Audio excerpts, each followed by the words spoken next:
Assalamu alaikum.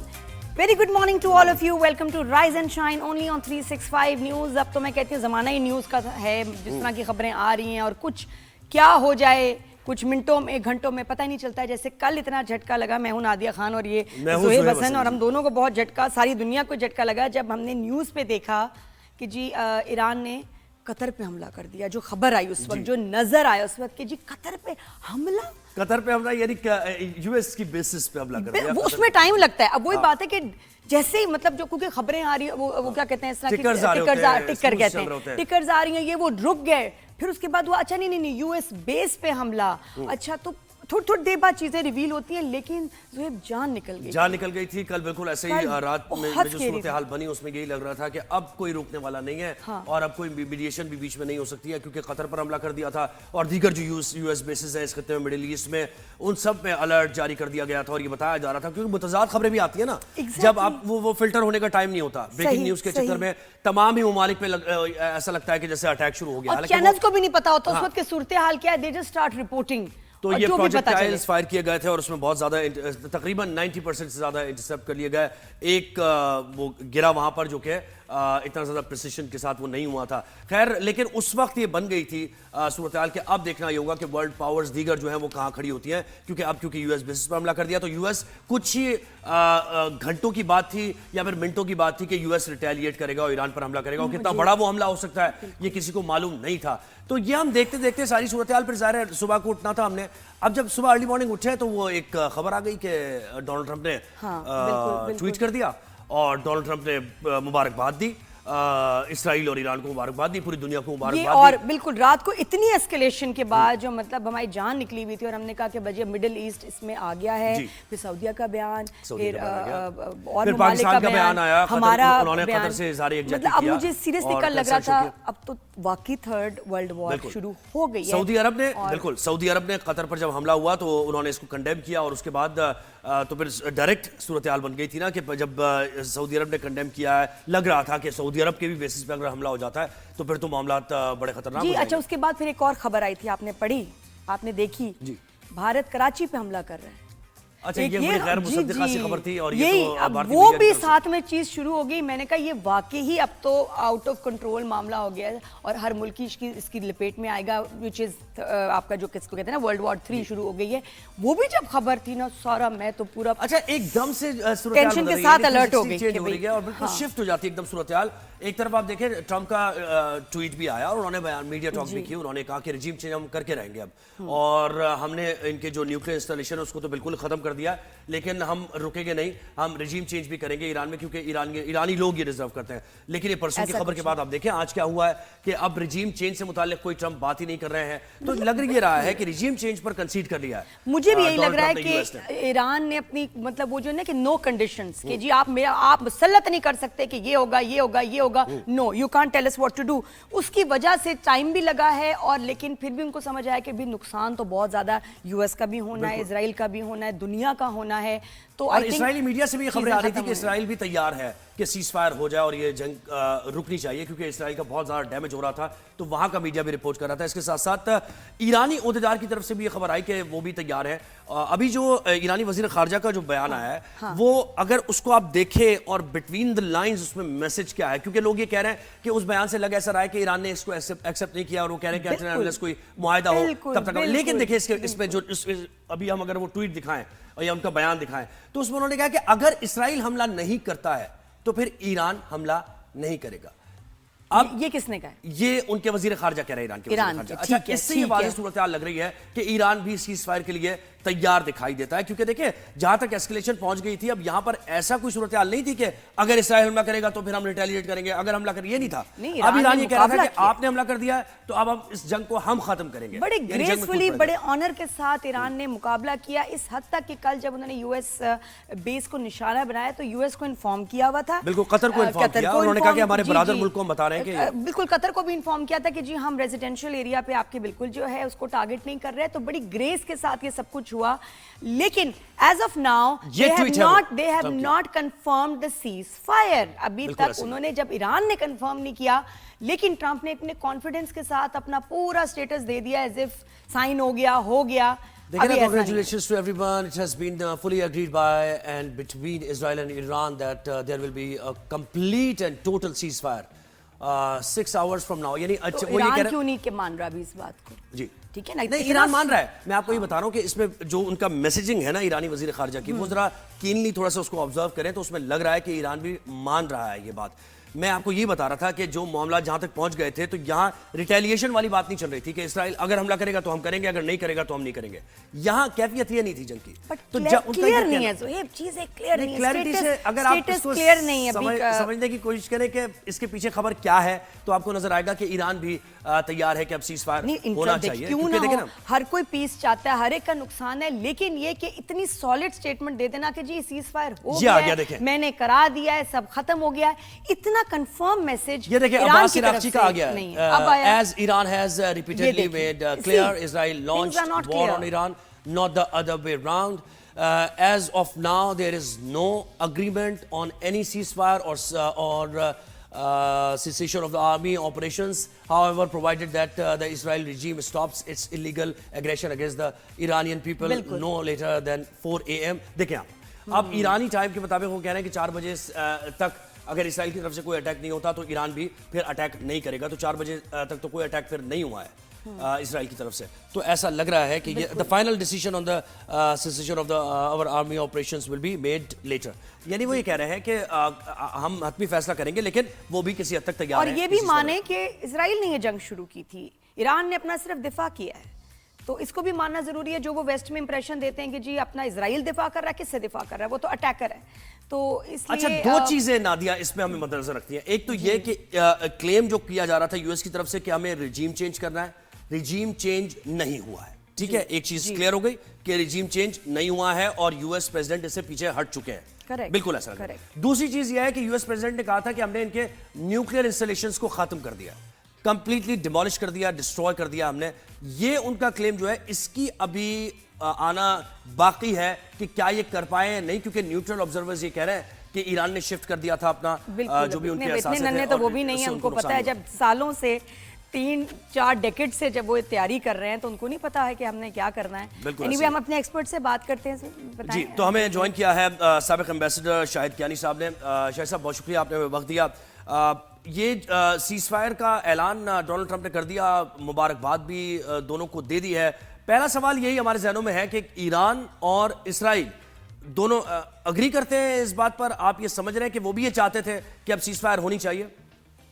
देखिए जी late hours में मैं एक चैनल था 365, यही चैनल है सर, ये मेरा ख्याल है यही चैनल है. मैं उसके ऊपर चैनल पे जी मैं उस चैनल पे था और मैंने उस वक्त भी कहा था कि नेक्स्ट 48 आवर्स नहीं, next 24 hours, even lesser than that are crucial. क्योंकि अब जंग जो है वो ईरान और अमेरिका के दरमियान है, इसराइल बीच में नहीं है. अगर आप कतर पे हमला जो कर रहे हैं किया है, और मैंने तो ये कहा था कि कहीं जो कतर का वो जो उनकी जो बेस है उसके इर्द गिर्द किया होगा, एक सिंबॉलिक होगा. ये मेरा बेटा इंग्लैंड में है, उससे मेरी बात हो रही थी, उसने यही कहा था कि ये सिंबॉलिक है. तो ये था कि अब इससे आगे क्या हो सकता है कि आप कतर में ईरान उनकी बेस पे अटैक करे, तो फिर तो आप समझ जाएं कि जंग जो है उन्हें बढ़ना था.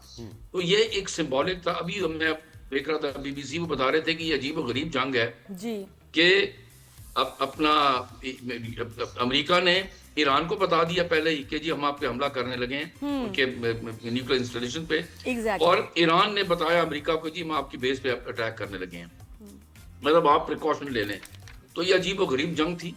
आज ये जंग ने बंद होना था. नहीं सर, एक सेकंड अजीब और गरीब की जरा थोड़ा सा एक्सप्लेन करें इसे.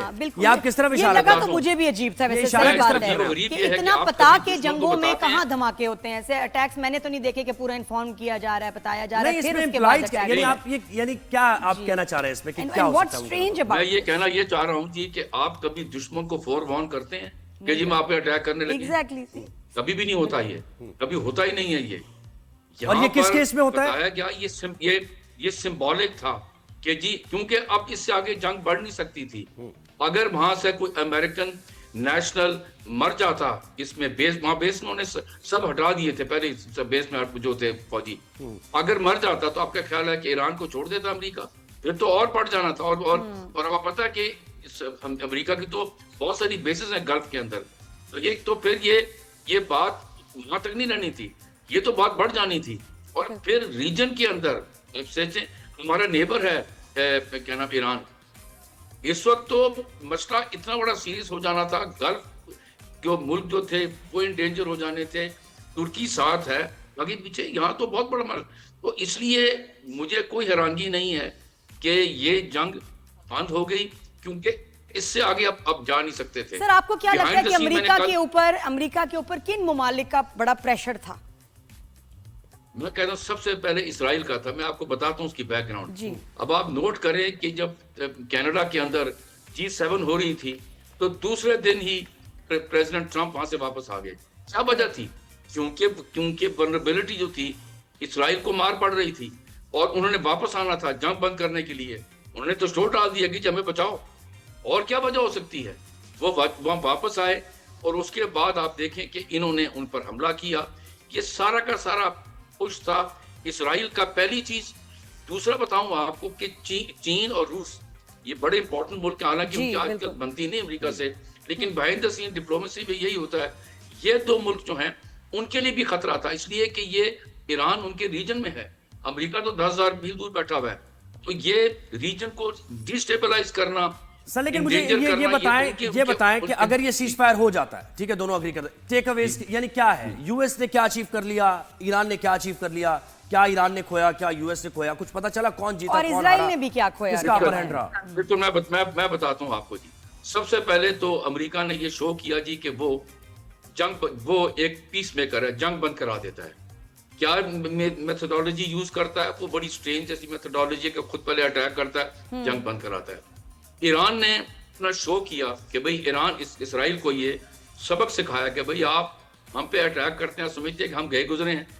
اور جو نقصان میں ابھی بتاتا ہوں, جو نقصان ہوا ہے میں ویسے بتاتا ہوں اسرائیل کا, وہ ایک علیحدہ چیز ہے. لیکن میں آپ کو بتاؤں کہ ایران کے حق میں بھی نہیں تھا یہ جنگ.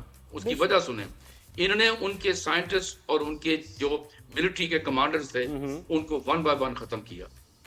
یہ ایک بڑا ہی خطرناک طریقہ تھا جس کے اندر ان کی پوری سائنٹسٹ کا ایک پوری لائن, جنرلز کی پوری لائن ختم کر. دیکھیں بلڈنگیں تو آپ رات کو بنا دیتے ہیں, انسٹالیشن بھی بنا دیتے ہیں, لیکن لیڈرز کو بنانا آسان کام نہیں ہے, جنریشن لگتی ہیں بنانے میں. تو یہ تو نہ ایران کے حق میں تھا, اور اسرائیل کو تو ویسے بڑی بری مار پڑ رہی تھی. اگر آپ دیکھیں وہ چھوٹا سا ملک ہے, اس کے اندر ولنریبلٹی بہت زیادہ ہے. اور اس کی اب آپس میں بات بتاؤں آپ کی کہ پرائم منسٹر نیتنیاہو بہت ہی انپاپولر پرائم منسٹر ہیں. بالکل. وہ اور سنا ہے کہ اس حملے سے ایک دن پہلے ان کے خلاف کوئی موشن بھی ان کی پارلیمنٹ میں ریز ہوا کہ اس کو ہٹایا جائے, کوئی نو کانفیڈنس والا کچھ ووٹنگ چل رہی تھی, اس کے بعد ہی اٹیک. Is that right? انہوں نے جوڈیشری کو اس کی پاورز کو کلپ کرنے کی کوشش کی. دوسری بات ان کے خلاف کرپشن کے چارجز ہیں, اور از انپاپولر. وہاں پر اسرائیلیوں کا یہ حق میں نہیں تھے اس جنگ کے. غازہ کے اندر بھی جب یہ شروع تھا اور ختم نہیں ہو رہا تھا تب بھی آوازیں اٹھ رہی تھیں. آپ کو پتہ ہے کئی جگہ انہوں نے اپنے فوجیوں کو بھی اپنی ڈسمس کیا, اپنے سینئر انہوں نے اسرائیلی پرائم منسٹر نے. تو یہ ان کے حق میں نہیں تھا.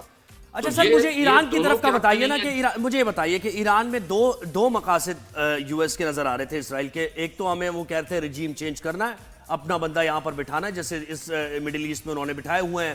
دوسری چیز وہ یہ کہہ رہے تھے کہ نیوکلیئر انسٹالیشنز کو جو یہاں پروسیس میں ہیں اس کو ہم بالکل ختم کر دیں گے. یہ دونوں مقاصد تو ان میں سے ایک تو واضح ہے کہ نہیں, رجیم چینج تو نہیں ہوا اور پیچھے ہٹ گیا یو ایس. نیوکلیئر انسٹالیشنز کا بتائیے مجھے.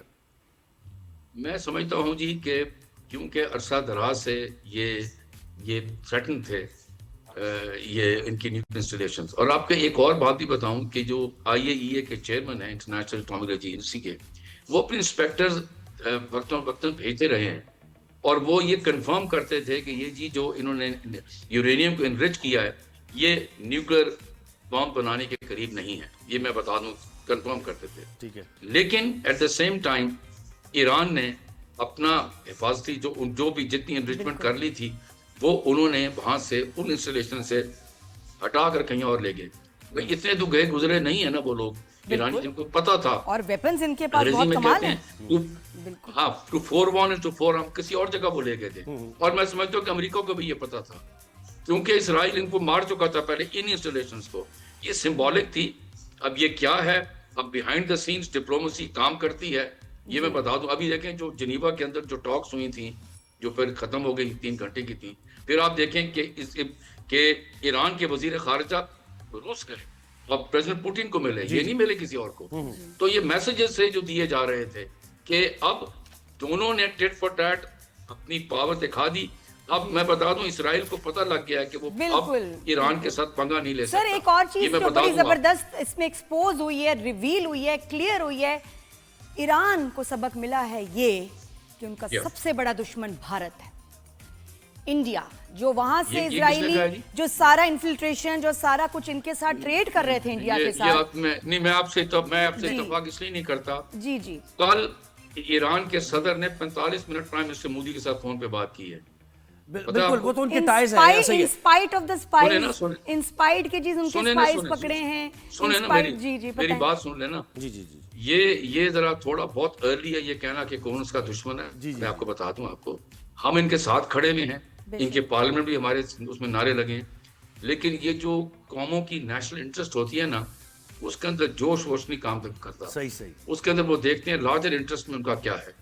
तो अभी इट्स टू अर्ली टू से। बहुत बड़े इकोनॉमिक टाइज हैं, आप सही कह रहे हैं। आप देखें इंडिया और ईरान के बहुत आसान नहीं है ये कहना, आसान नहीं है। अच्छा आगे बढ़ते हैं, मुझे ये बताइए कि अब जो न्यूक्लियर इंस्टॉलेशन की हम बात कर रहे हैं, ईरान को ये तजर्बा हो गया इस 12 दिन की जंग का कि अगर हमारे पास ये पावर नहीं आती है, हालांकि वहां पर फतवे भी है उनके, अली खामनाई का भी फतवा है, इमाम खुमैनी का भी फतवा है कि हम ये न्यूक्लियर पावर नहीं हासिल करनी। लेकिन अब जो हालात वाकयात बन गए हैं और ये एक तजर्बा बुरा हो गया उनके साथ, तो अमेरिका ने तो इनको छोड़ दिया है, तो ये दोबारा इस तरफ न्यूक्लियर पावर बनने की तरफ जाएंगे या नहीं जाएंगे, इसको फोर्सी कैसे करते हैं आप?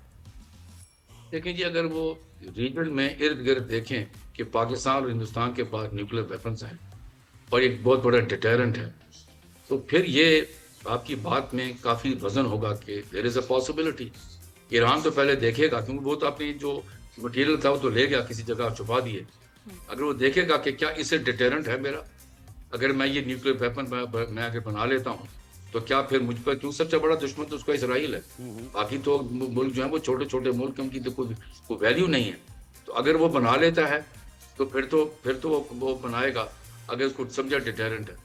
ये चीज़ है जो हर वक्त ये इनको यूनाइटेड स्टेट्स, इसका मतलब है कि फॉर द टाइम बीइंग ये सीज फायर जो है, जब क्लियर थ्रेट है ही, और ये सीज फायर होगी भी, चलेगी नहीं चलेगी, और बाकी आई थिंक जब तक कोई एग्रीमेंट ना हो, चीजें वाज़ेह ना हो, आप कैसे बिल्कुल उसको खत्म कर दें। इतना बड़ा मसला तो फिर शुरू हो जाएगा थोड़े दिन में।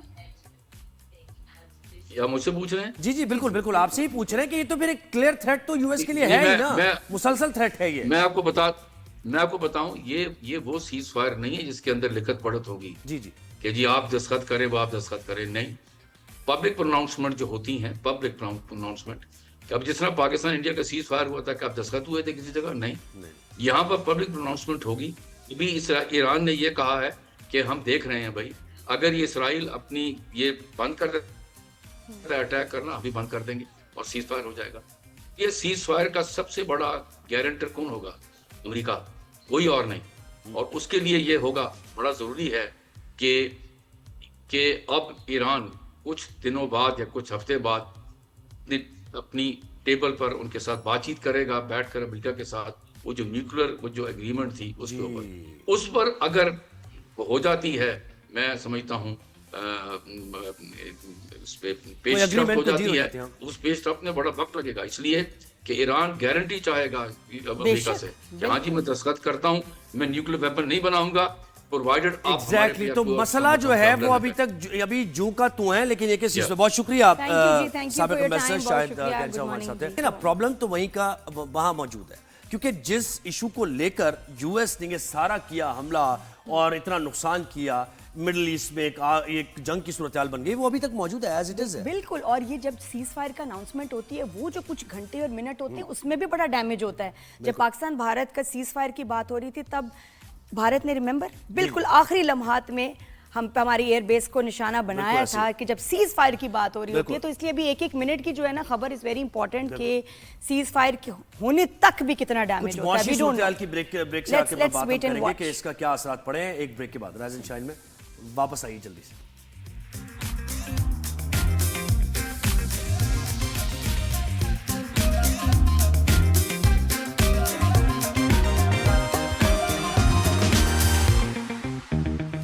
Welcome back after the break. Good morning every one. Rise and shine میں حالات کی بات ہو رہی ہے. ورلڈ وار 3 رک گئی ہے, ابھی بھی خطرہ ہے, اور یہ جو بھی ڈیولپمنٹ ہوئی ہے اس پہ کون سے ممالک ہیں جنہوں نے آپ کو لگتا ہے کہ جی امریکہ پہ اسرائیل پہ پریشر ڈالا, اور کیا پریشر تھا ان پہ, نہیں تھا, ایران پہ کس نے پریشر ڈالا, بہت سارے سوال ہیں. بالکل. اور ملکوں کے مفادات دیکھیں, وہ اکنامک سے جو ریلیٹڈ معاملات ہوتے ہیں یا ان کی اکانومی سے جڑے معاملات ہوتے ہیں, بڑے ٹائز ہوتے ہیں, بزنس ٹائز ایک دوسرے کے ساتھ ہوتے ہیں, تو بڑے کمپلیکس ہوتے ہیں, پیچیدہ ہوتے ہیں. اس طرح کے فرینڈز اور یہ دوست اور یہ دشمن کی جو ٹرمز ہے نا, یہ انڈیویجولز کی دوسری ہے ڈیفینیشن, اور جب ملکوں کی ہم تعلقات کی بات کرتے ہیں تو وہاں گرے ایریاز بھی آپ کو کہیں کہیں نظر آتے ہیں. اچھا, جنگیں کیوں بری ہوتی ہیں؟ یہ اس لیے بھی بری ہوتی ہے کہ ایک تو جانی نقصان ہوتا ہے, مالی نقصان ہوتا ہے اس ملک کا, لیکن اس کے ساتھ ساتھ اس ملک کی جو اسٹریٹجک لوکیشن ہوتی ہے اس سے ریلیٹڈ بہت سارے ممالک, پوری دنیا اس سے متاثر ہوتی ہے. اور اکنامک ریسیشن کے دنوں میں جب گلوبلی معیشتیں دنیا بھر کے بڑے بڑے ممالک کی بیٹھ رہی ہیں, اور وہاں انفلیشن ہے, اور وہاں ٹیرف وارز چل رہی ہیں, وہاں انرجی کی جو ہے شارٹیج ہو رہی ہے, انرجی پرائسز بڑھتی جا رہی ہے, تو جب جنگ کا ماحول ہو, اور خاص طور پہ مڈل ایسٹ میں جنگ کا ماحول بن جائے جہاں سے تیل کی سپلائی ہوتی ہے, تو یہ سب کے لیے تشویش کی بات ہوتی ہے. اور یہ کہ جن ممالک سے ایران کی جنگ ہے, یو ایس اور اسرائیل کی بات کرتے ہیں, وہ بہت دور ہیں. جی, قریب تو ہم ہیں. بالکل. ہم کتنا افیکٹ ہو رہے ہیں, اور یہ پورا خطہ کتنا افیکٹ ہو رہا ہے. خدا نہ خواستہ کہ نیوکلیئر لیک یا تابکاری کے بھی اگر ڈینجرز ہوتے تو افیکٹ تو ہم نے ہونا تھا. اچھا, اب یہ ہوا کہ ایران کے پاس جو یعنی اس جنگ سے متعلق اس کی حکمت عملی تھی, اس میں آبنائے ہرمز کو بند کرنا بھی تھا, اور وہ سوچا جا رہا تھا. وہاں پہ پارلیمنٹ نے ان کی اپروول بھی دے دیا تھا, لیکن خیر یہ سیز فائر کی پیش رفت ہو گئی ہے. اس پیش رفت پہ کیا ہوتا ہے, ایران اگری کرتا ہے یا نہیں کرتا, اٹس اے میٹر, یہ وقت بتائے گا کہ کیا ہوتا ہے. جنگ میں اکنامکس جو ہے اور پیسہ کتنا انوالو ہے, فائنینس, لاس, ٹریڈ, اس کا کتنا پریشر تھا. تو یہ آبنائے ہرمز سے جو تیل کی سپلائی دنیا بھر کی 20% جاتی ہے, اور ایل این جی جو سپلائی ہے وہ بھی, تیل کی سپلائی 20% اور ایل این جی وغیرہ آر این جی یہ 30% دنیا بھر کا جاتا ہے. اور چائنا بھی یہاں سے تیل اس کو جاتا ہے, مڈل ایسٹ سے نکل کر یورپ بھی جاتا ہے, اور پھر یو ایس کی طرف بھی. تو اس کی بڑی امپورٹنس ہے. اس کی وجہ سے کیا اثرات ہو سکتے ہیں, اس کے ایفیکٹ کیا ہوں گے دنیا بھر کی جو انڈر ڈیولپڈ کنٹریز ہیں, ڈیولپنگ نیشنز ہیں, ان پر. محمد اکمل صاحب نے میں جوائن کیا, اکانومسٹ ہیں. اکمل صاحب, بہت شکریہ, آپ نے وقت دیا. دیکھیں, بات وہاں سے خیر آگے نکل گئی ہے سیز فائر تک, لیکن پھر بھی آبنائے ہرمز بند کرنے کی ایران سوچ رہا تھا, پارلیمنٹ میں اپروول بھی ہو گیا تھا. اگر یہ ممکنہ طور پر بند ہو جاتا یا آنے والے دنوں میں ہو جاتا ہے, تو اس کے اثرات کیا دنیا پر پڑیں گے, اور کون سے ممالک زیادہ افیکٹ ہوں گے؟ جی, بہت شکریہ. سب سے پہلے تو یہ بڑی اچھی رات کو خبر آئی ہے, جو ٹرمپ صاحب کا ٹویٹ تھا ریگارڈنگ پیس, کہ جو ہے نا وہ انہوں نے سیز فائر کا ایک قسم کا جو ہے نا اعلان کیا ان آفیشیل. ایران کی طرف سے ظاہر ابھی اسٹیٹمنٹ آنا باقی ہے, لیکن اوور آل جو سمٹمز ہیں, جو حالات ہیں, وہ پازیٹیوٹی کی طرف جاتے ہوئے نظر آ رہے ہیں. اور لگ یہ رہا تھا کہ جیسا پورا خطہ جو ہے وہ ایک جنگ کی صورتحال کا شکار ہو سکتا ہے, اور دوسرے ممالک بھی اس میں شامل ہو سکتے ہیں. تو یہ بہت اچھا اور بہترین وقت کا فیصلہ ہوا ہے ابھی تک کا. تو اس سے میرے خیال میں اوور آل اکانومی کے اوپر تو بہت پازیٹیو فرق پڑے گا. جہاں تک آپ نے بات کی آبنائے ہرمز کو بند کرنے کی, ایک تو اس کو دیکھنا تھا, ابھی تو انہوں نے کیا تو نہیں تھا کہ کس حد تک ایران اس کے اوپر عمل درآمد کر پاتا. اگر اس کے اوپر ایران اس کے اوپر عمل درآمد کر لیتا اور امریکہ اس کے کاؤنٹر میں کچھ نہ کر پاتا, تو یقیناً جو ٹریڈ ہے دنیا کا وہ اچھی خاصی متاثر ہوتی, اور اس کا امپیکٹ آنا شروع بھی ہو گیا تھا. یعنی تیل جو ہے وہ ایک ہفتہ پہلے تک تقریباً $64 پر بیرل جو ہے وہ انٹرنیشنلی ٹریڈ ہو رہا تھا, جو کل رات تک کی جو میں نے دیکھا تھا وہ تقریباً $76 پر بیرل کے اوپر پہنچ چکا تھا. یعنی $12 کی جو ہے وہ اس میں انکریز آ چکی تھی. لیکن جیسے ہی یہ ٹویٹ سامنے آیا ہے تو اس کے بعد آئل کی پرائسز میں ڈکلائن شروع ہو گیا. 72 پہ آ گیا. پرائسز جو ہے نا وہ जी हाँ, और गोल्ड की जो प्राइसेस थी वो तकरीबन 3,500 क्रॉस करने की बातें होने लगी थी, तकरीबन 3,300 तक तो तकरीबन पहुंच चुकी थी, $3,350 पर आउंस तक। तो वो भी तकरीबन जो है ना वो अब नीचे आना शुरू हो गया है।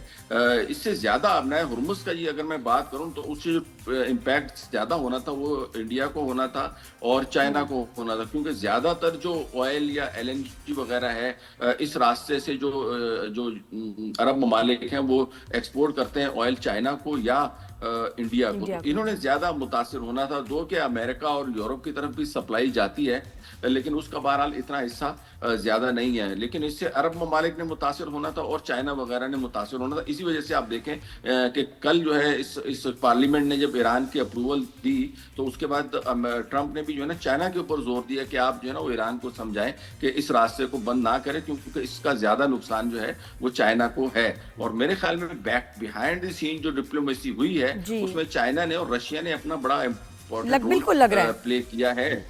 कल जो है वो रशिया गए हुए थे, ईरान के वजीर खारजा भी, और मामलात को ठंडा करने में, कूल डाउन करने में बिहाइंड द सीन चाइना का बहुत अहम किरदार है। साइड लाइन में अगर देखा जाए तो पाकिस्तान ने भी अपना रोल जो है वो इसमें प्ले किया है। तो ओवरऑल सिचुएशन जो है ना वो बेहतरी की तरफ जाती हुई नजर आ रही है और हम उम्मीद यही करते हैं कि आगे जो है वो हालात में देखिए हमने सीखा कि ट्रेड जो है, ट्रेड के ताल्लुकात, बिजनेस, लेन देन, ये आजकल की जो जंगें हैं उसमें एक बहुत बड़ा वेपन है। इससे आप किसी मुल्क को जो है प्रेशर भी कर सकते हैं, ठीक है, डिक्टेट करा सकते हैं, उसको अपना पपेट बना सकते हैं और अगर चाहे तो उनसे बहुत सारे काम निकलवा सकते हैं। बिल्कुल ऐसे ही है। ट्रेड के जो टूल्स हैं, फॉर एग्जांपल मैं अगर ईरान की बात करूं तो ईरान ने भी अल्टीमेटली जो अपना टूल बनाया है, जो हथियार बनाया वो तो ट्रेड को ही बनाया ना कि हम अपना हुर्मुज़ को बंद करके जो है ना ट्रेड को खत्म करेंगे। तो इसी तरीके से जो दूसरे ममालिक हैं आजकल बजाय इसके कि एक दूसरे के ऊपर सर्जिकल स्ट्राइक करें, बमबारियां करें और ये करें, वो जो है ना इकोनॉमिकल स्ट्राइक्स करते हैं, पाबंदियां लगवा दी या किसी के एक्सपोर्ट्स रुकवा दी, किसी को स्टेटस दे दिया। तो इस तरीके से जो है ना बिल्कुल इसको एज अ टूल किया। अच्छा मुझे बताएं, पाकिस्तान की कॉन्टेक्ट बड़ी तशवीश ये 2-3 दिन से थी और इकोनॉमिस्ट कह रहे थे और वो कैलकुलेट भी कर रहे थे कि अगर ये फी बैरल 90-95 चला जाता है तो पाकिस्तान में 200 रुपए तकरीबन तेल की कीमत बढ़ानी पड़ जाएगी, 190 रुपए बढ़ानी पड़ जाएगी। तो ये तो बड़ी तशवीशनाक सूरत हाल हो जाती। वैसे ही कॉस्ट ऑफ प्रोडक्शन हमारी आप देखें कहां पर है, इंडस्ट्री हमारे यहाँ लगी हुई नहीं है, एनर्जी क्राइसिस वैसे ही चल रहा है, तो बड़ी खतरनाक सूरत हाल ये तो होनी थी।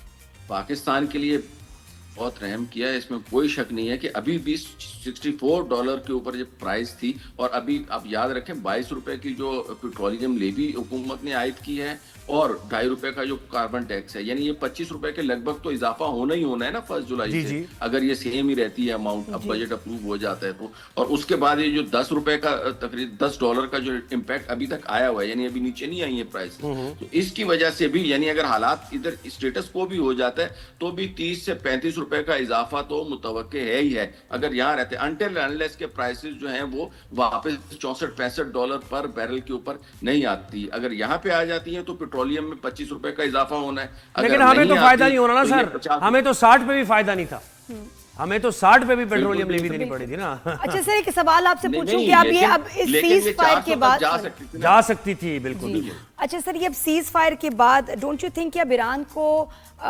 यूएस को कह देना चाहिए, मनवाना चाहिए कि अब उनके ऊपर सैंक्शंस नहीं लगेंगी, जो डेकेड से इनके ऊपर लगी और ये दुनिया से बिजनेस नहीं कर सकते, वो खत्म हो जानी चाहिए? देखें जो हमारे पास जो इतलात है ना, जिसको जाहिर है कोई भी जराए जो ऑफिशियली तो इसको कंफर्म नहीं कर सकते। हाँ, लेकिन आपको क्या लगता है कि उनको कहना चाहिए, मतलब यू थिंक कि ये इस वक्त मनवा सकते हैं और ये ऑन द टेबल आनी चाहिए बात अब जब वो हो चुका है इतना? मुझे नहीं लगता है कि ईरान इस पोजीशन में है, लेकिन अगर सारे के सारे मुसलमान ममालिक और दीगर चाइना और रशिया ये लोग अगर थोड़ा सा जोर डालें तो अमेरिका जो वो इसके ऊपर कन्विंस हो सकता है। क्योंकि अमेरिका तो क्लेम कर रहा है कि हमने तबाह कर दिए हैं उनके न्यूक्लियर एसेट्स, हमने तो जो करना था अचीव कर लिया है, तो फिर अब आप सैंक्शंस हटाएं।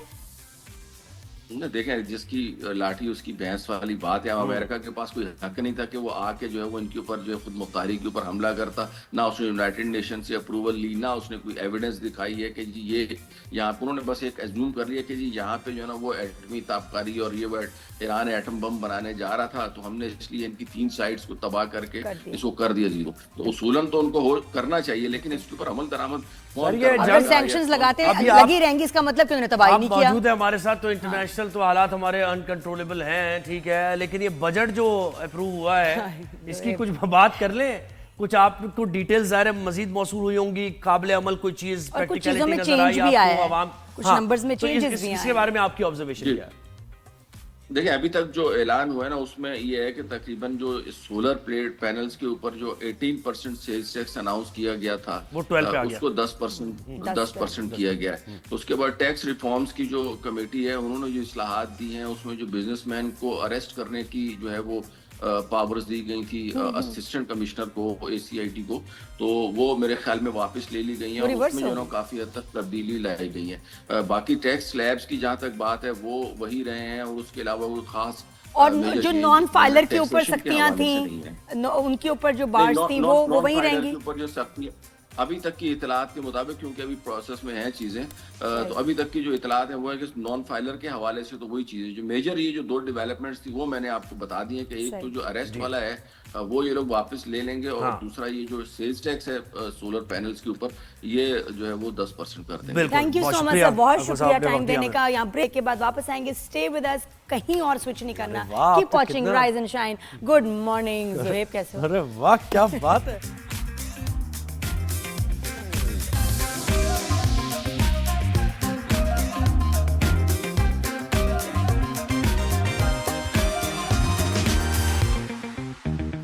Welcome back after the break. Good morning every one. Rise and shine میں بہت کمال باتیں ہو رہی ہیں. زہیب میں بتاؤں, ابھی میں دیکھ رہی تھی کہ امریکن میڈیا میں نیوز چینلز پہ خاص طور پہ وائٹ ہاؤس کے ریپرزینٹیٹیوز جو ہیں اس وقت دھڑا دھڑ بیان دے رہے ہیں, اور بالکل پریسائز بول رہے ہیں کہ ٹرمپ نے کہا ہے کہ complete and total ceasefire between Israel and Iran ہو گیا ہے. اور انہوں نے کہا کہ جی ہمارا تو مقصد صرف یہ تھا کہ جو ان کا یورینیم انریچمنٹ پروگرام 60% پہ پہنچ گیا تھا اس کو روک دیا جائے تاکہ وہ کبھی 90% پہ نہ پہنچے. ہم نے روک دیا ہے, ہم نے تباہ کر دیا, اب اس کو وہ ڈیولپ نہیں کر سکتے, اور اگر کبھی کیا تو پھر یو ایس سے اس کو جو ہے جواب ملے گا. یعنی وہی کہہ رہے ہیں کہ مزید ہم کوئی کارروائی نہیں کریں گے کیونکہ جو ہم نے کرنا تھا وہ کر دیا. تو اگر کر دیا تو اس کا مطلب وہ آگے ان پہ سینکشنز بھی اب نہیں یہ ہے لگا کہ سکتے. اس کے بارے میں جب ایران کا بھی موقف آنا بہت ضروری ہے کہ کر دیا ہے یا نہیں کر دیا. اچھا, پاکستان میں بھی پاکستان کا جو موقف اس میں رہا ہے اور پاکستان کی جو حکمت عملی رہی ہے, فارن آفس ہمارا جیسے لے کے چلا ہے, پاکستان کے سینئر سیاسی رہنما جس طریقے کی سفارتکاری کر رہے ہیں, چیئرمین پیپلز پارٹی بلاول بھٹو زرداری, انہوں نے جو دورے کیے زبردست ان کے کامیاب یہ دورے رہے, اور انہوں نے پاکستان کا موقف, پاک انڈیا کی جو وار ہے اس کے کانٹیکس میں جو بیان کیا, سب اس کے مترف بھی ہیں. اچھا, پارلیمنٹ میں بھی کل چیئرمین پیپلز پارٹی بلاول بھٹو زرداری نے اظہار خیال کیا, اور انہوں نے پاکستان اور انڈیا سے متعلق اور یہ انڈس واٹر ٹریٹی کو جو معطل کیا ہے اس سے متعلق انہوں نے بڑی زبردست بات کی, بڑا اسٹرانگ پاکستان کا موقف پیش کیا, اور انہوں نے یہ ایران کے معاملے پر بھی بات کی. ذرا میں بتا دوں تھوڑا ایران کا, پھر ہم سنوائیں گے بھی.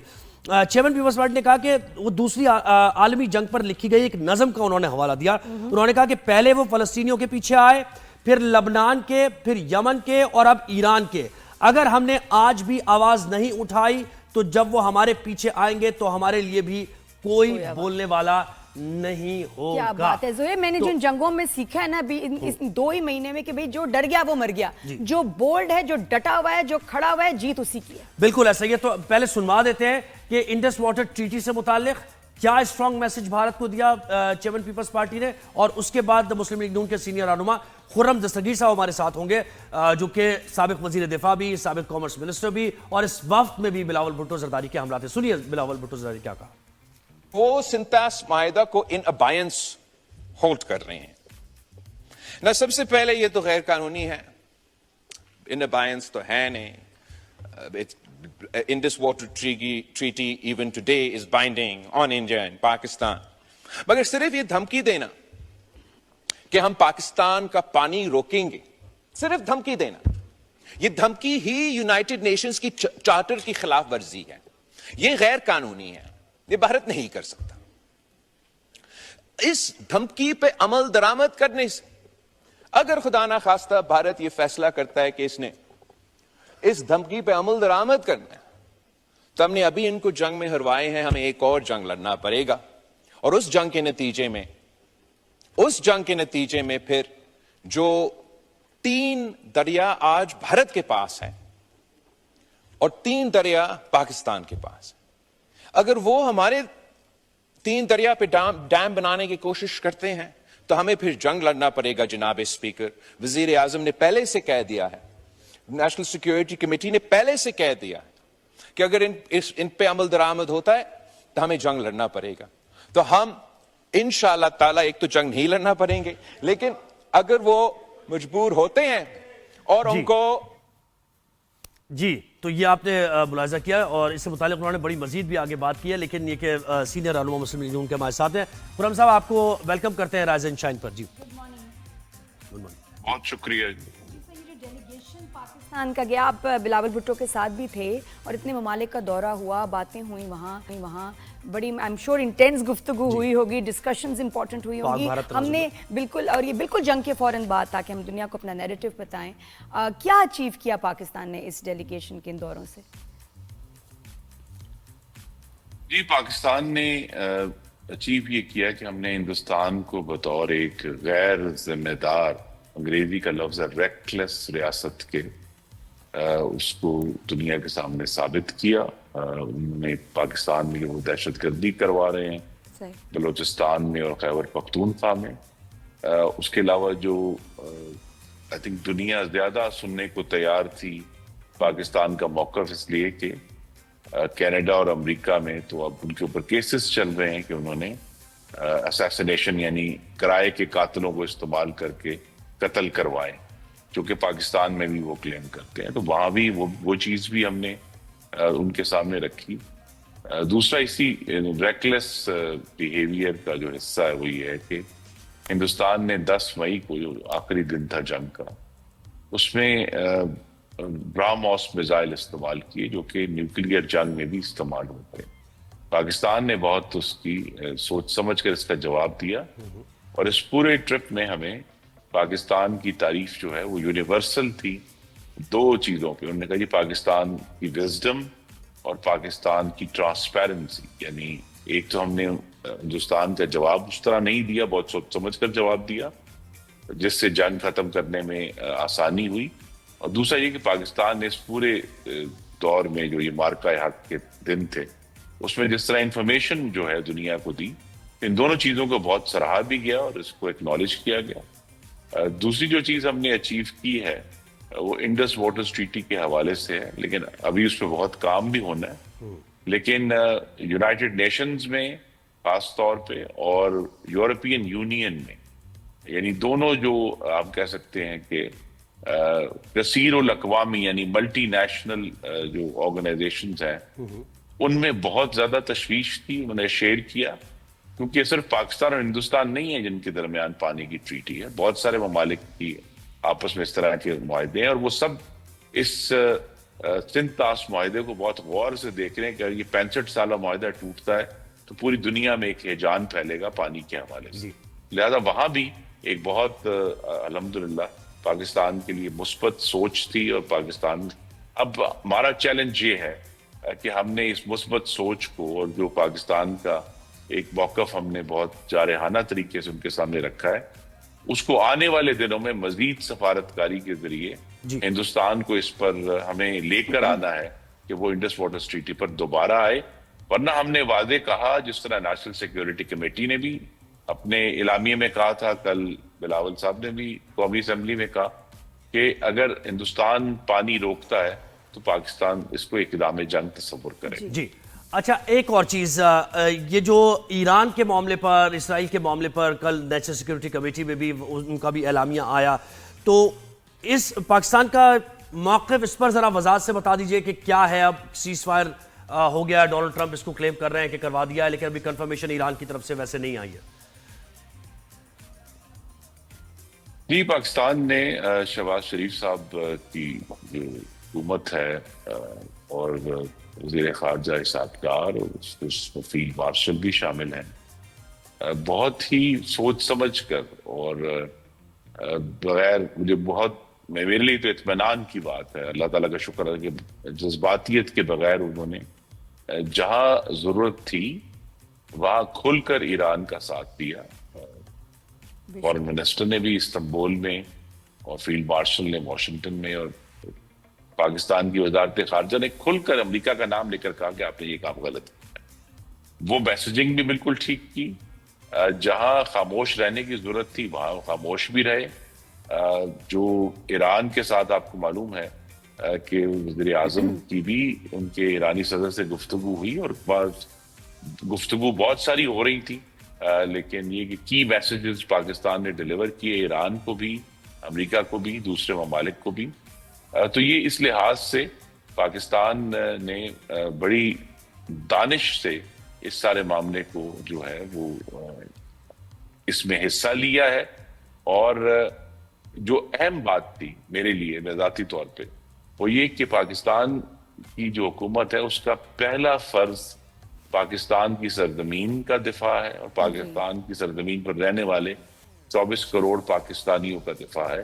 اور یہ کام جو ہے الحمدللہ شہباز شریف کی حکومت نے جی سر، ایک اور بھی نیوز سننے میں آئی تھی کہ جو recommendation for peace Nobel prize جو ہے فار ٹرمپ، اور اس پہ کافی سوشل میڈیا پہ ڈسکشن بھی ہو رہی تھی، باتیں بھی ہو رہی تھی، تو وہ بتائیے کہ وہ کیا ٹرمپ کی طرف سے آئی تھی ہدایت یا ریکویسٹ، یا ہماری ہی گورنمنٹ کا آئیڈیا تھا کہ جی یہ ہمیں ان کو ریکمینڈ کرنا چاہیے فار نوبل پیس پرائز؟ تو جی یہ پیس پرائز کا معاملہ بھی ہم سب کے لیے سبق ہے کہ کسی بھی معاملے کو عجلت سے نہیں دیکھنا چاہیے. جی اب جب کہ کل پھر سیز فائر ہو گیا ہے، آج صبح شاید غالباً ہو گیا ہے، تو اب وہ سب لوگ جو پیس پرائز کی نامینیشن کے حوالے سے پاکستان پر تنقید کر رہے تھے اب وہ غلط ثابت ہو گئے ہیں اور اب دوبارہ سے امن جو ہے وہ بحال ہو گیا. گھنٹوں میں واقعی گھنٹوں میں چیزیں چینج ہوئی ہیں، بالکل پہلے کچھ اور اور پھر اس کے بعد واقعی ہی سیز فائر ہو تو گیا. جی تو اجلت میں ہمیں جو ہے وہ اپنے سٹینسز نہیں، جذباتیت سے نہیں لینے چاہیے، خاص طور پر فورن افیئرز میں. تو یہاں پھر جو ہے پاکستان کی حکومت کا یہ جو انڈیا تھا نامینیشن کا، وہ ایک بار پھر درست ثابت ہو گیا کہ دنیا بھی یہ کہے گی کہ یہ پیس ہو گیا. تو لہذا اس سارے معاملے کو ریکنسیڈر کرنے سے پہلے جو حقائق ہیں، اور کیونکہ ایک چیز اپنے دورے کے حوالے سے آپ کے سامنے رکھنا چاہتا ہوں کہ پاکستان کے لیے جو واشنگٹن میں ایک بہت زیادہ منفی سوچ تھی وہ اس دفعہ ہمیں نظر نہیں ہے. نہ ہی خاص طور پہ جو ان کی پارلیمنٹ ہے، ایوان نمائندگان ہے اور سینٹ ہے، اس کے نمائندے جو پہلے سالوں میں، مجھے اس کا بھی ذاتی تجربہ ہے، بہت ہی منفی گفتگو کرتے تھے پاکستان کے بارے میں.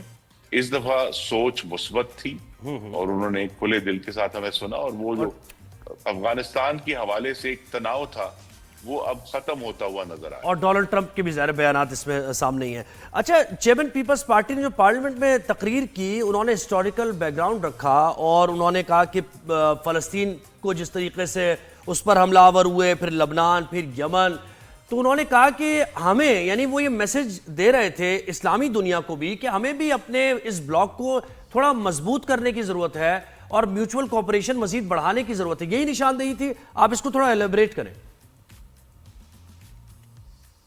جی، نشاندہی یہی تھی کہ پاکستان نے ایک مثال قائم کی ہے، اور اس مثال میں اگر آپ چاہیں تو شمالی کوریا اور خود اسرائیل بھی ایڈ ہو جائے گا کہ ملکوں نے اپنا دفاع خود کرنا ہے. اور پاکستان کی جو دانش تھی، اور ہر روز ہمیں شکریہ ادا کرنا چاہیے میاں نواز شریف اور ڈاکٹر قدیر خان اور شہید ذوالفقار بھٹو کا، جنہوں نے پاکستان کو ایٹمی طاقت بنانے میں اتنے اہم کردار ادا کیے. بے شمار سائنسدان بھی تھے، دوسرے بران بھی اس میں رہے. لیکن پاکستان نے جو اپنا انڈیپینڈنٹ خود مختار ایٹمی ڈیٹرنٹ قائم کیا ہے، اب پوری دنیا اس کے پیچھے بھاگے. پوری دنیا چاہے گی کہ وہ بھی اپنا ایٹمی ڈیٹرنٹ حاصل کریں، کیونکہ ایک ایسی مثال قائم ہو گئی ہے کہ ہر ملک اپنی جو حفاظت کے لیے آگے بڑھے گا. اور اس کی ایک ریورس مثال بھی ہے آپ کے ناظرین کے لیے कि लीबिया और ईरान दो ऐसे ममालिक थे जिन्होंने मगरबी दुनिया के दबाव में आकर अपना एटमी प्रोग्राम खत्म किया, और आप देखिए उन दोनों का क्या हाल। सही है। और ये जो पाक भारत जंग के कॉन्टेक्स्ट में अगर बात करें, और बिलावल भुट्टो जरदारी ने भी और हमारी स्टेट का भी मौक़िफ़ ये है, पाकिस्तान का गवर्नमेंट का मौक़िफ़ है कि ये जंग ही तसव्वुर किया जाएगा, तो आप भारत का तो रवैया तब्दील नहीं हो रहा है। अगर वो इम्प्लीमेंट करता है इस इंडस वाटर ट्रीटी को मुअत्तल करने पे, तो पाकिस्तान का रिस्पांस फिर वही होगा कि ये एक मुमकिन तौर पर आगे आने वाले वक्तों में कोई जंग की कैफियत बन सकती है फिर। जी, हमें इसके लिए तैयार रहना चाहिए, और अगरचे सफारतकारी के जरिए से मैंने कहा हमने भारत के ऊपर जो सफारती दबाव डालना था उसका आगाज कर दिया। दुनिया को समझ आई है कि पाकिस्तान कानून के दायरे में है और हिंदुस्तान कानून तोड़कर अब बाहर निकल चुका है। तो हम अपना जो सफारती दबाव है आने वाले दिनों में मजीद आई थिंक दौरे होंगे, वजीर खारजा के भी और दूसरे दौरे भी होंगे, लेकिन हमें भारत पर अपना सफारती दबाव बढ़ाना है, क्योंकि पानी का मामला जो है वो हकीकतन ये कोई कमोडिटी नहीं है, ये एक तहजीब है जो उस पानी के साथ जुड़ी हुई है। तो भारत का ये जो अब 2 दिन पहले भी उन्होंने उनके वज़ीर दाखिला अमित शाह ने इसको दोहराया कि हम नहीं वापस लेंगे, लेकिन आप ये देखिए कि भारत के वज़रा और वज़राए आज़म की जो बड़के हमने सुनी है, पाकिस्तान ने पहले भी इन बड़कों को गलत साबित किया और इंशाल्लाह फिर करें। जी, thank you so much sir for your time, बहुत शुक्रिया। जी ज़ोहैब, ये मसला तो है, मसला जब अगर इतनी ज़िद और हल ही नहीं होना, तो मैं तो आने वाले सालों में भी अल्लाह खैर करे कुछ ऐसा कॉन्फ्लिक्ट ही देखती हूं। जब तक भारत की तरफ से रियलाइजेशन नहीं आती कि खित्ते में अमन ही ज़रूरी है, और अगर आपको मुश्तरका तौर पर तरक्की करनी है तो आपको डीप रूटेड मसाइल का हल निकालना पड़ेगा, टेबल टॉक करनी पड़ेगी, ना कि एक्सट्रीमिज्म और क्रॉस बॉर्डर टेररिज्म का सहारा लेना पड़ेगा। दहशतगर्दी पाकिस्तान में फैला के अगर आप ये कोशिश करेंगे कि पाकिस्तान को कमजोर कर देंगे, तो फिर दुनिया के हालात और इस खित्ते के हालात बिल्कुल। एक तो ये एक होप है कि जब वहाँ इलेक्शन हो, ये मोदी की जो है हुकूमत खत्म हो और उसके बाद कुछ सेंसिबल लोग आए, तो एक चांस है, और अगर उनका भी ये स्टांस रहा तो फिर maybe there will be more wars in the future। जी, अल्लाह ना करे ऐसी सूरत हाल हो। एक ब्रेक हमने लेना है, राइजिंग शाइन में वापस आते हैं, कहीं जाएगा नहीं। Keep watching, good morning।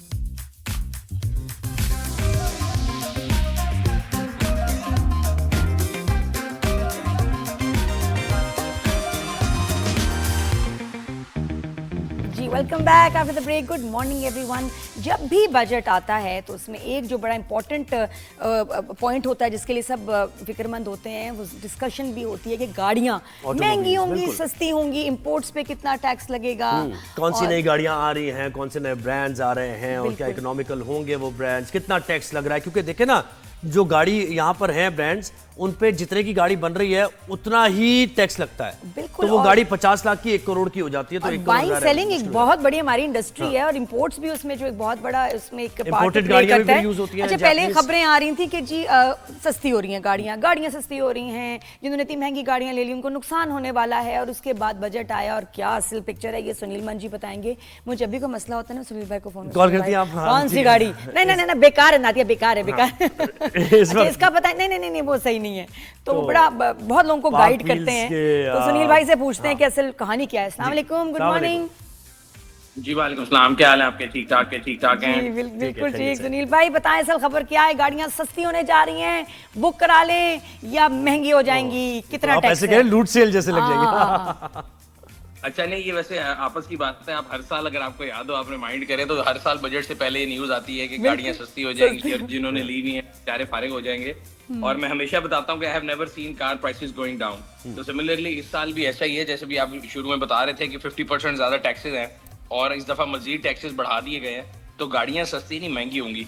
2 किस्म की गाड़ियां, लोकल और इम्पोर्टेड। तो पहले लोकल की बात कर लेते हैं। बिल्कुल। लोकल में गवर्नमेंट ने जो है जी, एक तो हमारा जो बजट है वो बहुत ज्यादा फ्रेंडली जो है ना, एनवायरनमेंट फ्रेंडली बजट है। तो जो चीज टैक्स बढ़ना है उसके पीछे आपने कहना है कि वी आर एनवायरनमेंट फ्रेंडली, तो उसको कार्बन टैक्स या किसी का नाम दिया गया। तो सुनील भाई, लोकल का मतलब ये कि लोकली असेंबल्ड की बात कर रहे हैं ना हम अभी?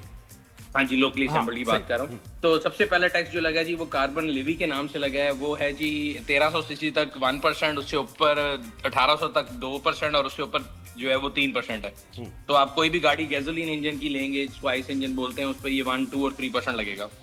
دوسرا ٹیکس لگا ہے جی پہلے جو یہ پاکستانی گاڑیوں پہ ہے یا امپورٹڈ گاڑیوں کی بات ہو رہی ہے؟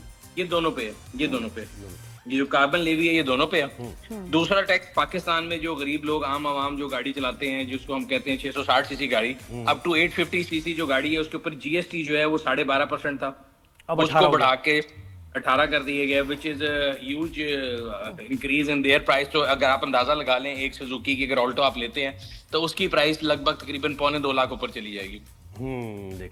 ٹھیک ہے جی. اس کے علاوہ جو ہے لوکل انڈسٹری میں ابھی پہلے ہائیبریڈ کا کہہ رہے تھے, پھر انہوں نے کہا کہ سارا کچھ تو جو ہے نا میں نے آپ کو بتایا کہ جب بھی اپنا نعرہ یہ لگانا ہے کہ گو گرین ٹیکس ہے تو اس پہ وہ بنتا نہیں تھا, اس لیے ہائیبریڈ بچ گئے.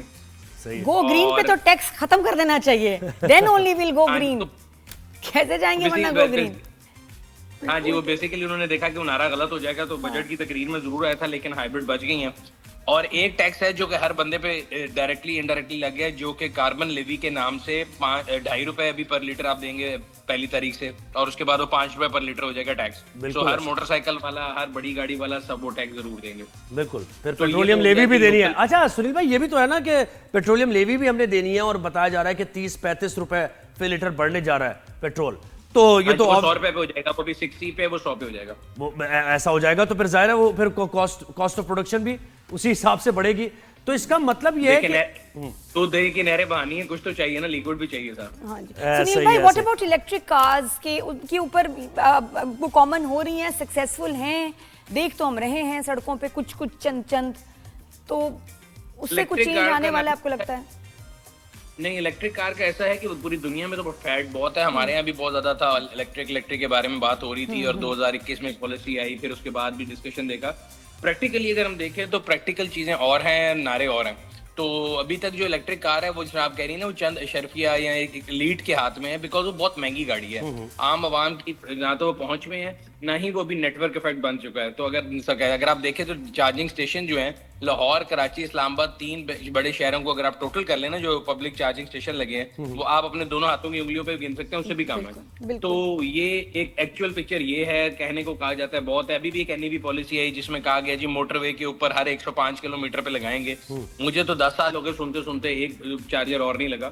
تو اور ویسے بھی جنرلی یہ ایک جو ہے نا لائف سٹائل شفٹ ہے, میرا خیال ہے چارجنگ نیٹ ورک سے زیادہ لوگوں کو یہ سمجھنا پڑے گا. یہ جو الیکٹرک گاڑی ہیں these are supposed to be city cars. So اگر آپ کو بچوں کو اسکول کی ڈیوٹی کے لیے گاڑی چاہیے جو 100 کلومیٹر 200 کلومیٹر چلتی ہے, so you save every kilometre جو ہے نا آپ کو پیسے بچتے ہیں, بٹ انیشیل آپ کو کاسٹ زیادہ لگانی پڑتی ہے. صحیح بات. بٹ اگلے 10-15-20 سال کی کہانی ہے, کیونکہ یورپ بھی ابھی تک اناؤنسمنٹ ایک آپ بتا رہے تھے کہ کسی نے کہا کہ اب اس سے بھی بہتر گاڑیاں آئیں گی. اچھا میں نے سنی تھی خبر, اب وہ آپ کنفرم کیجئے گا کہ ایک بڑی آٹو موبائل کمپنی کے اونر نے کہا ہے کہ یہ الیکٹرک کارز وائپ آؤٹ ہو جائیں گے, ہم ایسی ٹیکنالوجی لے کر آ رہے ہیں.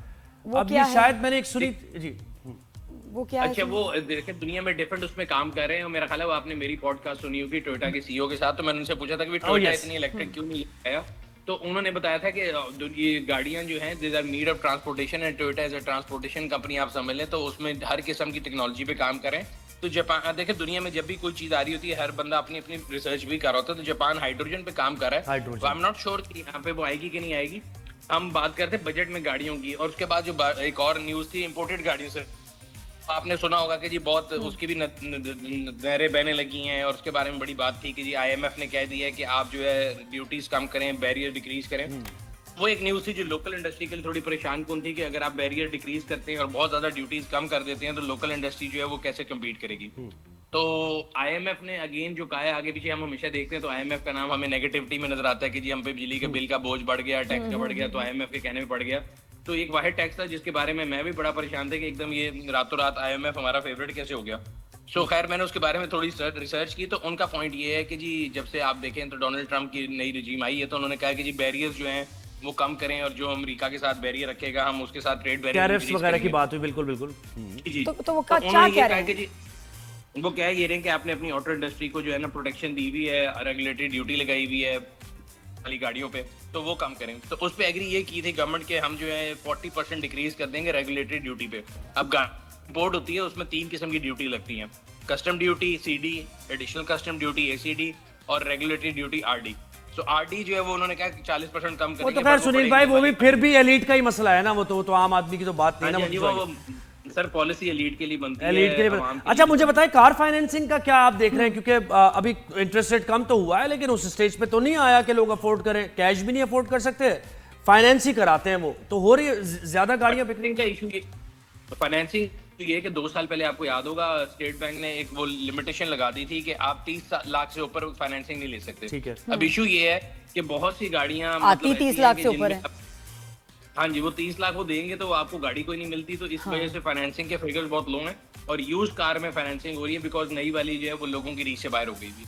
ठीक है। और ये जैपनीज 660 सीसी अब ये नई पॉलिसी के तहत ज्यादा आ जाएंगी मार्केट में, अच्छा, तो क्या कोई प्राइस कम होने का चांस या नहीं? देखो वक्त कम है, एक सवाल पूछूंगी सुनील भाई, मुझे बात बताएं कि नॉन फाइलर जो है गाड़ी नहीं खरीद पाएगा, पहले तो रजिस्ट्रेशन उनकी फर्क फीस थी, अब तो क्या खरीद ही नहीं पाएंगे, तो वो क्या जुगाड़ करेंगे आपके ख्याल में, क्योंकि गाड़ी जिसको लेनी है उसको लेनी है, क्या करेंगे कि वो गाड़ी ले पाए नॉन फाइलर? तो फाइलर बनने के मेरे ख्याल से बड़ा अच्छा स्टेप है और मैं तो बड़े हमेशा से कहता हूं, मैं तो कहता हूं कि नॉन फाइलर तो और जो बनना ही ना चाहे, बस उसने कहा मैंने बनना ही नहीं है, वो क्या करेगा? वो फिर सुकून करे, मेरा नहीं ख्याल, मुझे कोई तरीका पता, अगर पता ठंड प्रोग्राम करे। नहीं वो जैपनीज वाला बता रहे थे आप, जैपनीज कार का बता रहे थे, लोग शायद समझ रहे हैं कि बड़ी गाड़ियां। हाँ अच्छा, जैपनीज गाड़ी के बारे में भी एक जो है ना, भी लोग कह रहे हैं कि जी 5 साल पुरानी आ जाएगी, पहले 3 साल आती थी और ये हो जाएगा और बहुत सस्ती आ जाएगी। तो उसमें भी कैविएट ये है कि पहले गाड़ी जो इंपोर्ट होती है वो 3 स्कीम्स में होती है, जिसका नाम है gift scheme, transfer of residence और बैगेज। ये तीनों जो स्कीम्स हैं जिनके तहत अभी समंदर पार पाकिस्तानी जो हमारे एक्सपर्ट्स हैं उनको फैसिलिटी दी जाती है, उनकी जब गाड़ी आती है उस पर ईयर के लिहाज से डेप्रिसिएशन मिलती है और फिर उसकी ड्यूटी कैलकुलेट होती है। अब कर रहे हैं कि जी वो commercial import of use car allow कर देंगे, commercial import of use car allow हो जाएगी। वो 5 साल वाली न्यूज भी सबने सुन ली और मिठाइयाँ खा ली, ये नहीं पड़ा कि उसकी जो वैल्यूएशन है वो डिफरेंट होगी, जो उसकी वैल्यूएशन ऐसी होगी कि जिसमें आपको डेप्रिसिएशन नहीं मिलेगी, तो उसकी जो कॉस्ट प्राइस है वो ऐसी होगी कि आपको मंगाने का फायदा कोई नहीं, मतलब कहीं से भी फायदा कोई नहीं। ख्याल भी करना चाहिए ये जो अभी फ्लड्स आए हैं। सुनील भाई बहुत शुक्रिया, आपने हमें वक्त दिया, कोई नहीं आम आदमी के लिए बस ये फ्लड्स वाली गाड़ियां यहाँ आएंगी, ठीक है, रिफर्बिश होके प्यारा सा उनको पेंट वेंट करके कपड़ा उनका चेंज करके, प्लीज जहाँ सैलाब आए हो पिछले अभी 1 साल में वहां से गाड़ी आपने इंपोर्ट नहीं करानी, क्योंकि वो खराब गाड़ी होगी। पर तवज्जो हाँ, ये मैंने कहा तवज्जो देनी है कि ब्रेक लेना है हमने। ये बड़ी इंपॉर्टेंट बात है, आपको कोई नहीं बताएगा, सिर्फ नादिया दीदी बताएंगी। कीप वाचिंग, ब्रेक के बाद वापस आते हैं। हाँ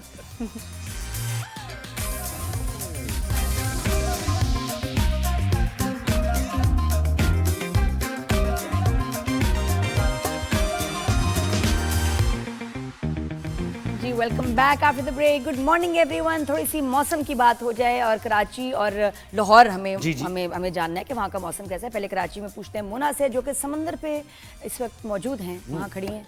अब मुझे तो एंजॉय कर रही हो मोना, या बिल्कुल गर्मी में सड़ रही हो? बिल्कुल कैसी फील है?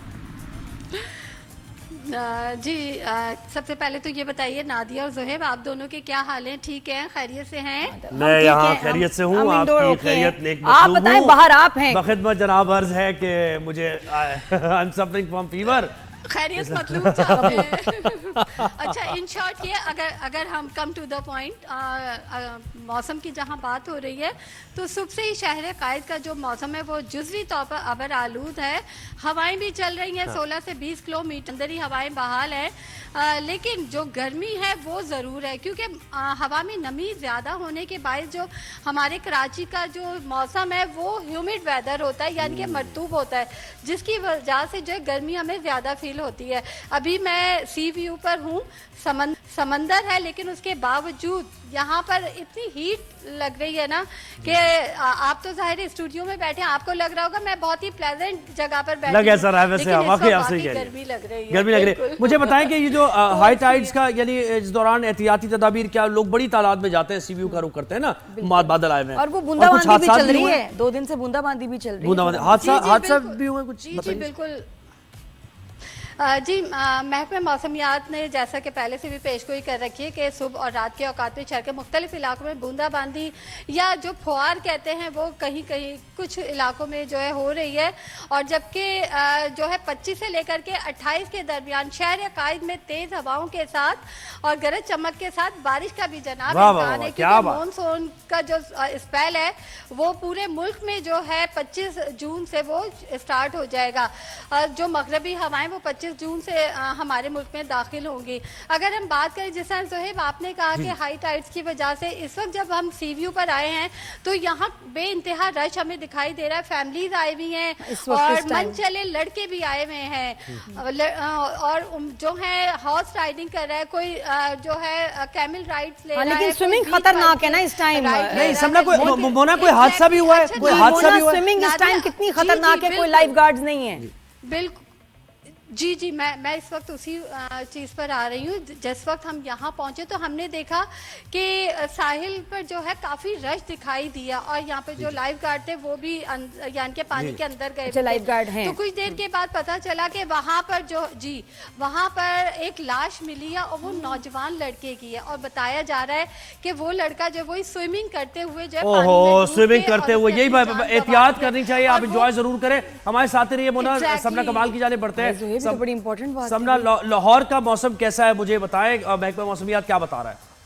वक्त भी बिल्कुल हमारे पास कम रह गया। ज़ुहैब देखिए, लाहौर का मौसम के बारे में तो ना ही पूछे क्योंकि यहाँ पर इस वक्त गर्मी काफ़ी ज़्यादा बढ़ चुकी है और शहरी गर्मी से काफ़ी ज़्यादा परेशान भी है। इस वक्त लाहौर का दर्जा हरारत 32 डिग्री सेंटीग्रेड तक रिकॉर्ड किया गया, बट इट फील्स लाइक 40 और दोपहर के औकात में यही दर्जा हरारत 45 डिग्री सेंटीग्रेड से भी तजावुज़ कर जाता है। और महकमा मौसमियात ने ये पेशगोई की है कि प्री मानसून बारिशों का जो स्पेल है वो आज शाम से लाहौर में दाखिल होगा, जिससे ये पूरा हफ्ता जो है लाहौर में वक्फे से बारिशों का सिलसिला जारी रहेगा, जिससे हीट वेव की शिद्दत में, गर्मी की शिद्दत में जो है वाज़ेह कमी महसूस की जा सकेगी। आज सुबह जब हमने उठकर देखा तो लाहौर का मौसम कदरे बेहतर दिखाई दे रहा था क्योंकि आसमान पर बादल थे, हवाएं भी चल रही थी और शहरियों के चेहरे भी खिल उठे।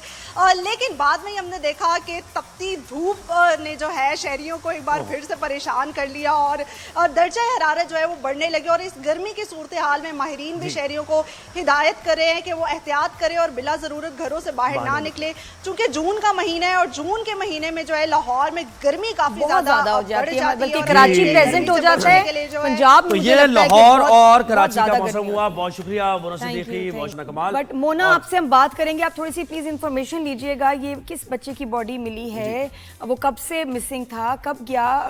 और बहुत बुरा हुआ कि इसकी फैमिली को पता है, वो भी वहाँ है। बहुत सारे सवाल हैं, मैं कल हम इस पे जरूर बात करेंगे। एंड में क्यों बात पता चली है, while our reporter was there, इतनी ट्रेजेडी और बहुत बुरी खबर। अल्लाह खैर करे, कल हम इस पे जरूर बात करेंगे। एक ब्रेक नहीं बल्कि इजाजत लेनी आपसे, कल आपसे मुलाकात होगी। राजन शाह देखते रहिए। Good morning.